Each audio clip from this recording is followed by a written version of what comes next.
Hey, my name is Avery Little. I'm a software developer, aspiring indie hacker. Um, I have a full-time job, and I'm really kind of starting down this path of realizing that I want to play different games, kind of how I view it. Um, and I think the game I've been playing for the past few years is be a good employee, learn marketable skills, and save like 10, 15% of my income. And I think so far that's been successful. And I'm really glad that I did that. But now I feel like I want to take it to the next level. And so I'm kind of documenting um, some learning, some progress as I go. Um, so I want to talk about the first project that I made that ever made money. And it's a really small project. And it had to do with Twitter before Twitter became X.com. I had an interview with the Twitter API platform team, and they were kind of like developer relations folks, and we talked about my project that used the Twitter API.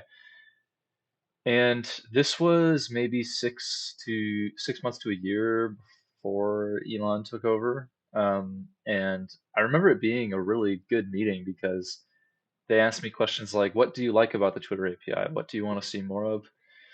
And I was able to give them my feedback about, hey, like it's really cool in this way, and it's really not cool in the other ways. And like they gave me the impression that the API was going in a good direction. Um, and I had this small side project that I had built on it. And when I, before, in between my first and second jobs in my software career, I took it upon myself to learn React, and this is important because that's the direction I wanted to take my career in. There were a lot of jobs in React and TypeScript and just this general front end tech stack that was getting really popular. And it turned out to pay dividends. I was able to get a really good job using that skill set, and I, as part of the process of learning that, I built this project that I called Tweet Sort, which was again very small project, like not many lines of code, but I learned a lot from it. I was able to deploy it, and it actually kind of sat there for a couple of years, just on the internet. And what TweetSort was a way for you to look up someone's profile by their at name, and it would fetch all of their tweets that you could get from Twitter's API. And then you could take those tweets and you could sort them in different ways. So you could say, I want to see the tweets that have the most retweets. I want to see the tweets that have the most likes. Um, and that's all it was at first. And I just left it out there. It was free for me to run it. I had it on like a Heroku free tier before they got rid of that free tier. And one day I got curious about it. And so I also was wanting to learn how to use Next.js. So I kind of ported my project over to Next.js and deployed it on Vercel, and it's still up today, but it doesn't work. um, when I put it on Vercel, I used Vercel Analytics to kind of see, I was wondering how many people were actually using it, and it turned out a lot of people were using it, like a ton of people. Um, and the traffic just grew and grew and grew, and it was really getting popular for so many different reasons. And people were using it to look up stuff on Twitter. And because Twitter's own search function like isn't user friendly, and I made a really user friendly interface, and people were really using it. So I took the opportunity and I added Google Ads to my website, and I did. I started making some money off of it, and it was really cool to get my first. I got like $10 my first month of ads um, on this like Twitter searching tool. And I remember feeling really proud. I remember feeling like it was just a good overall experience, and it grew totally organically. Like I didn't advertise it at all, and people were just searching for different ways to search Twitter, and they found my project. And I think it taught me like the power of the internet.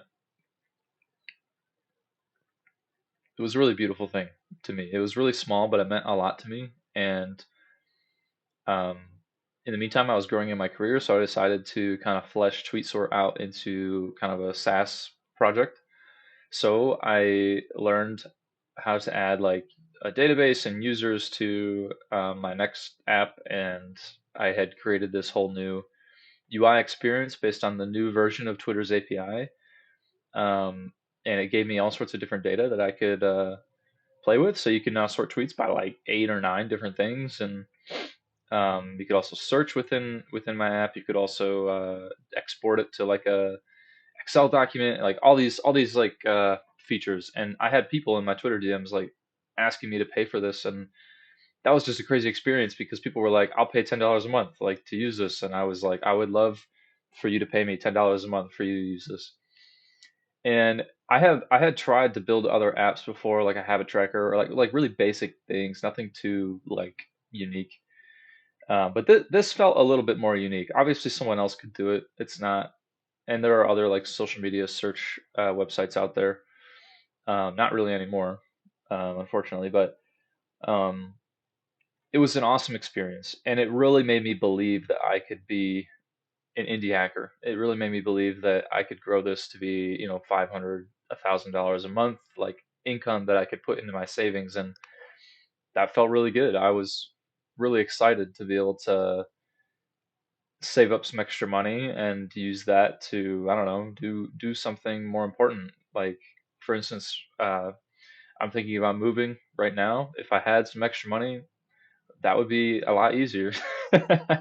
So, unfortunately, it all came crashing down because Elon Musk took over Twitter, and I kind of am titling this video the way that I am for like clickbait. But I mean, so like Elon doesn't know who I am or anything. Like, it was nothing personal, obviously. He came into Twitter, changed the name, looked at the balance sheet, and said, "We're letting people use our API for free, and we're losing money on that. So let's stop doing that." And so I lost API access from Twitter, and I did the math at one point on like how much, based on the current usage that I had of people using my website, how much would it cost for me to pay the Twitter API fees? And it was like an extortionate amount. Um, like there was no way that they were like doing this to break even. They were trying to take something that was losing money into something that and turn it into something that was going to make a profit for them. And I think that they did achieve that goal, but they really alienated a lot of people like me who enjoyed building on their platform and built cool stuff. And when I was coming up through college, my computer science program, like there was kind of this internet culture of like companies really wanted to create a brand for themselves of being like really developer friendly, and they wanted you to make your first project with their API because they want you to have a good connotation with their company name, and they want you to apply if you happen to be skilled. And I feel like we're kind of losing that or have lost it. So TweetSort is no longer. I've left it up. Just I can't be bothered to put up a little thing that says it doesn't work anymore, and really sad about it still. And it honestly kind of burnt me out. Like I know it sounds dumb, but it kind of I lost that belief that I could become an indie hacker for a while, and I've only just recently begun to tell myself, hey, if I did it once, like I can do it again. But my personal philosophy is that a lot of things in life come from being lucky, and I just happened to put a project out there that ended up creating the opportunity for that luck, and so my brain is of two minds. I feel like I already got lucky once, maybe I won't again, and then no, this part of me is like, I won't know if I'll get lucky if I, try to do something in the first place. So that's the battle I'm fighting internally.